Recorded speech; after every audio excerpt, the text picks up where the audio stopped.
और भाई क्या हाल चाल। तो भाई बात करेंगे आज डिपॉजिट प्रॉब्लम के बारे में। बहुत से कमेंट्स ऐसे आ रहे हैं कि भाई पैसे अपने रिफ़ंड नहीं हो रहे, पैसे अब तक स्टेक अकाउंट में आए नहीं, पेमेंट प्रोवाइडर के पास पैसे अटक गए, ये वो ऐसे बहुत से कमेंट्स हैं। तो भाई आज देखेंगे इसका सल्यूशन क्या है और इसको फिक्स करेंगे। तो हाँ भाई, एक ही इसका सल्यूशन है। कभी भी याद रखना, डिपॉजिट प्रॉब्लम मतलब ये आएगी आपको आगे भी। सर्वर का इशू है, अपन इसको ऐसे परमानेंटली फिक्स नहीं कर सकते। तो इसका एक ही सल्यूशन है भाई कि अपने को स्टेक सपोर्ट को ना मेल करना पड़ता है। और भाई एक बात याद रखना, जितना ऑफिशियल आपका मेल होगा, मतलब मेल का एक फॉर्मेट होता है, उस हिसाब से आपका अगर मेल होगा ना तो आपका मेल वो लोग जल्दी पढ़ लेते हैं।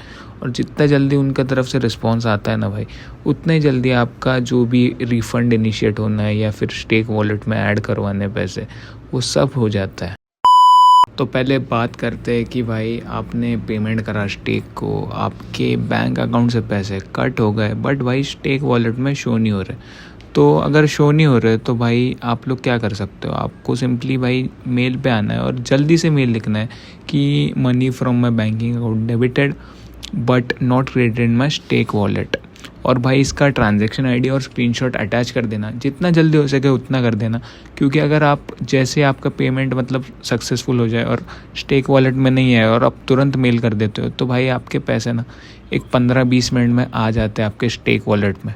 पर अगर आप लोग मेल नहीं करते हो तो भाई फिर प्रॉब्लम हो जाता है, क्योंकि वो पैसे आते ही नहीं है। और सीन क्या हो जाता है कि आपको फिर रिफ़ंड प्रोसेस इनिशिएट करना पड़ता है और उसमें ना भाई बहुत टाइम निकल जाता है। तो भाई अभी बात करते हैं रिफ़ंड प्रोसेस के बारे में। तो फॉर एग्ज़ाम्पल आपके 24 आवर्स हो गए, 48 आवर्स हो गए, फिर भी भाई स्टेक वॉलेट में पैसे आए नहीं है बट आपके पैसे तो कट हो चुके थे। तो अब क्या करें? तो भाई कुछ नहीं करना, अपने को वापस से स्टेक सपोर्ट को मेल करना पड़ेगा कि भाई इतना टाइम हो गया है और मेरे पैसे अब तक स्टेक वॉलेट में नहीं आए और ना ही मेरे को कोई रिफ़ंड वगैरह इनिशिएट हुआ। तो भाई जैसे ही आप लोग मेल लिखते हो तो भाई आपका ना रिफ़ंड इनिशिएट हो जाता है जैसे ही वो लोग आपका मेल पढ़ लेते हैं। बट सीन क्या होता है, आप जैसे जिसको भी पेमेंट करते हो तो आपने देखा होगा बहुत से अलग अलग पेमेंट प्रोवाइडर आते हैं। तो कभी कभी सीन क्या होता है, ये पेमेंट प्रोवाइडर के पास पैसे अटक जाता है, उस कारण आपके स्टेक वॉलेट में भी नहीं आते और ना ही आपको रिफ़ंड वगैरह कुछ आता है।